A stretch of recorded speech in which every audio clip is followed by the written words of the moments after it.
Hello, everybody, and welcome to the second season of Viewpoint. I'm Jeremy Maggs, and I'm absolutely delighted to be with you. What are we doing here? Well, we're going to unpack secret strategies of winning and entrepreneurial success. And this year, I would contend, because we've experienced so much difficulty over the past 2 years, that this is going to be the year of winning. And in this series, we're going to focus on people who are making a real difference. And I'm going to start off with someone who is really making a big indentation as far as that is concerned. I'm going to introduce you in just a moment to Katlego Makgata. He is the Managing Director of Lioko Engineering. Let me give you a little bit of background.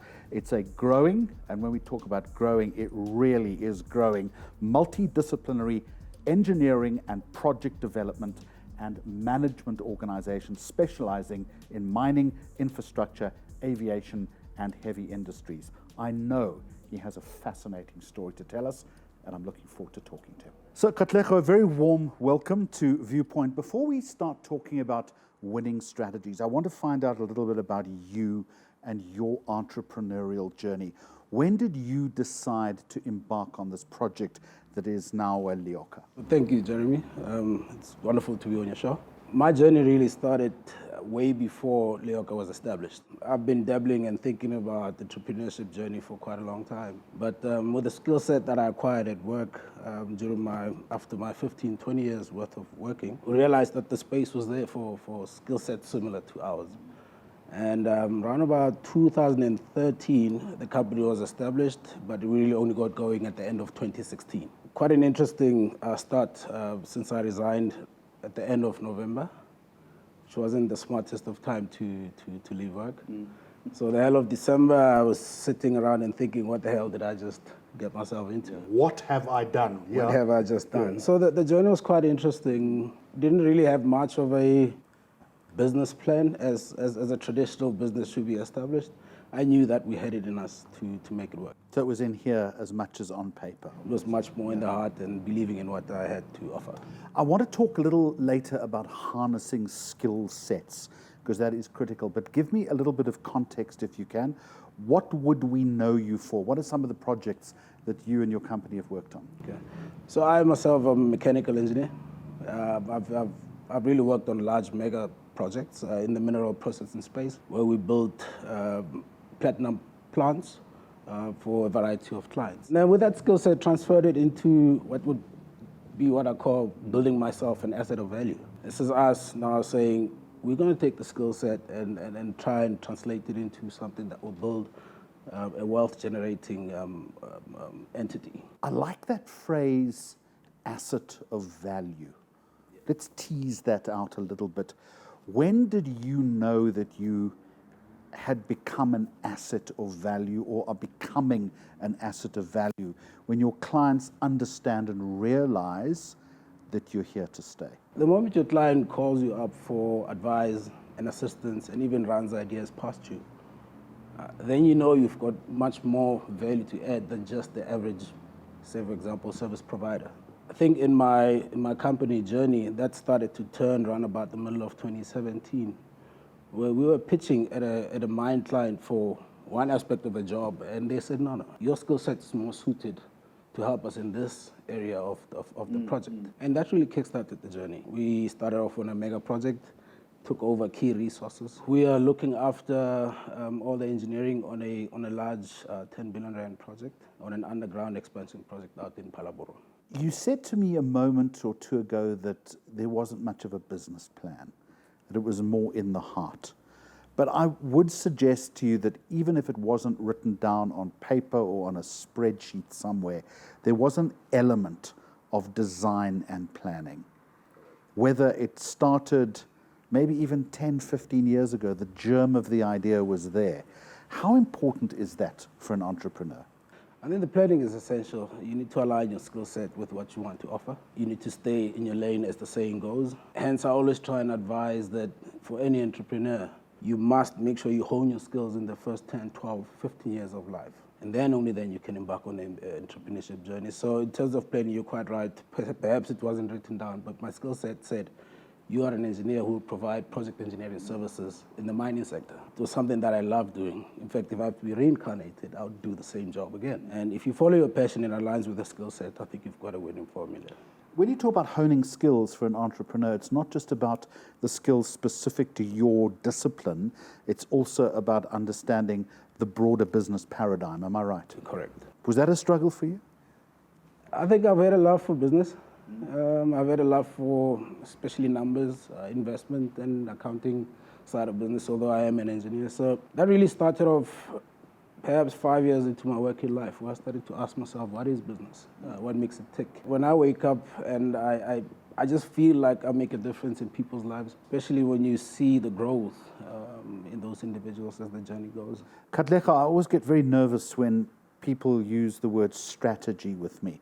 Yeah. I tend to run a country mile, but it's critical that as the business starts to develop and embed itself, that you do have strategic intent. How do you start doing that? And perhaps more importantly, when you don't have that, what's the consequence? Essentially, you should, like I said earlier, if you know what your skill sets are and what you want to offer with those skill sets, whether it's the soft side or the technical skill set. But it's beyond that. Then you've got to start coloring it in. Then you have to start coloring in the numbers. As soon as you start landing your first client, or you start, because essentially when you start off on an entrepreneurial journey, you have one idea. And as it goes, it develops and it morphs. And that's when, as soon as you can see what direction it's heading, you really have to do detailed planning as to where you're going, and if that's the journey you really want to go on.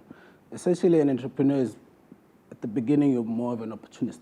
You have a certain plan, but whatever comes along, just to pay the bills, you essentially take it on until you can get back on what you really planned. In my world, essentially, the planning began as soon as the first 6 months. As soon as we started seeing what the interests are, what the market and what the clients are actually requiring of us, I had a certain idea, but as soon as I got out there, I realized they were looking for something else.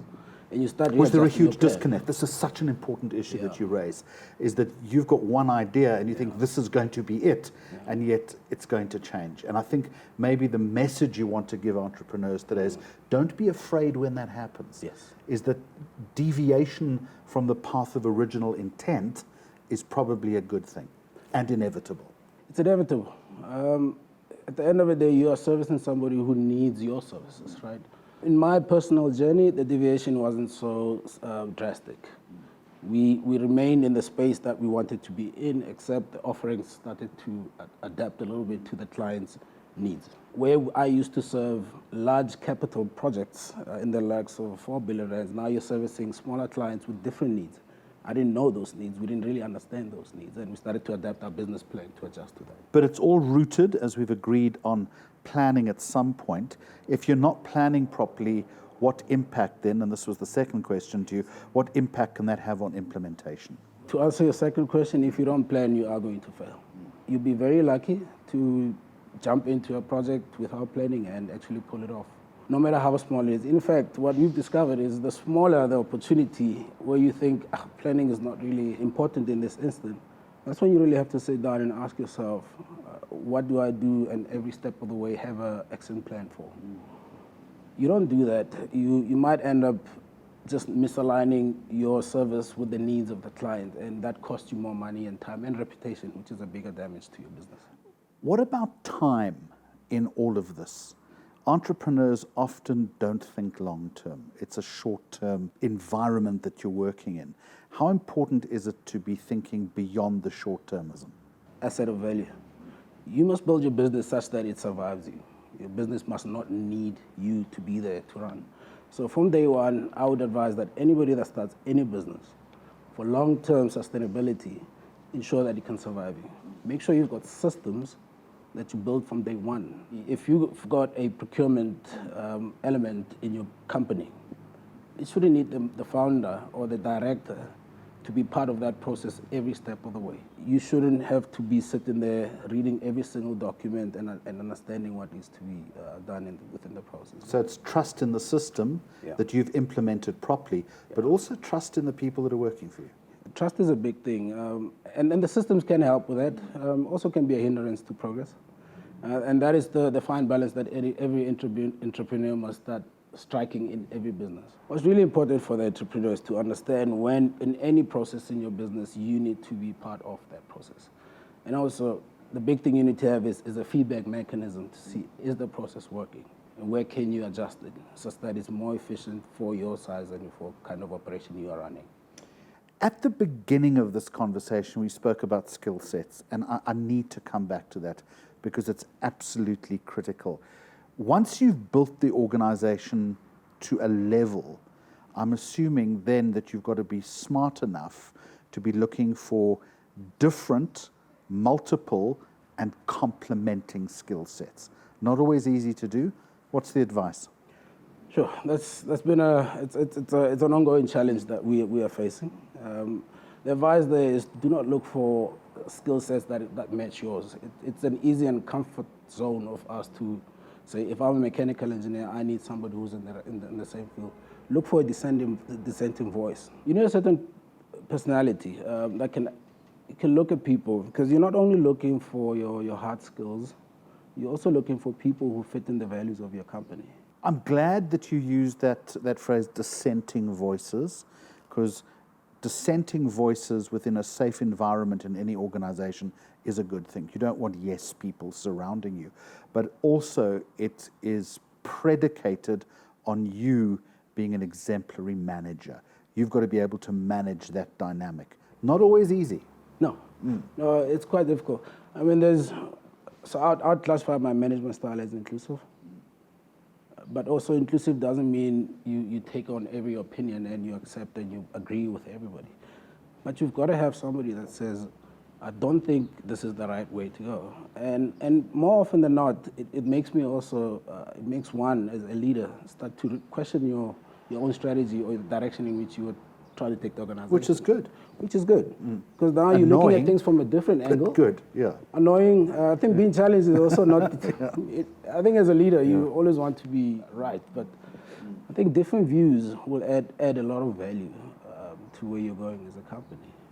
But at some point, as the entrepreneur and the owner, you've got to make the decision. At the end of the day, the decision lies with you. So hence, I hardly make a decision on the spot. If I have to think about it, if I have to, again, reach out to mentors, by the way. Depending on how critical the decision is, every entrepreneur has got to have a sounding board who is not part of the organization, who is a senior leader or a thought leader in the industry, somebody you can bounce ideas off of. It's not a sign of weakness, it's actually a strength. How often do you talk to that person or persons? So do have a set schedule of about every quarter. However, depending on where in the process, even within that quarter, if I have to consult, I do consult. It's okay to have multiple mentors because not every mentor can cover every aspect of your business. I understand in your world that precision is important, but surely you also have to be able to encourage a culture of innovation. How do you find a balance there? We've got our STIR values. There's 4 values. We call them STIR. So the S stands for solution seeking, I is for integrity, T is for time, R is for respect. And we value the very first one, is solution seeking. Each and every employee or staff member gets face time with the client and they get to actually find solutions. We don't always try and shield our employees from the client and the difficult solution seeking process. Final question for you, and maybe it's personal, but you have been successful. You are a young entrepreneur. How important is winning to you, inculcating a winning culture within your organization? Is that what drives you? Winning is everything, but we have a different definition of winning. We have a saying that the project's not finished until the client's happy. So winning for us really depends on that external factor. I think many a time we do a good job and we pat ourselves on the back. Meanwhile, we've missed what the brief was. And for us, if you don't win, you're not able to give back to society. If you're not winning, you're not able to give back to the youngsters. You're not able to drive innovation and drive growth from your employees. And I'm going to thank you, Katlego Makgata, for some fascinating insights into winning, planning, and being an entrepreneur in a very, very difficult and demanding space. Thank you very much for joining me. Thank you, Jeremy, for your time.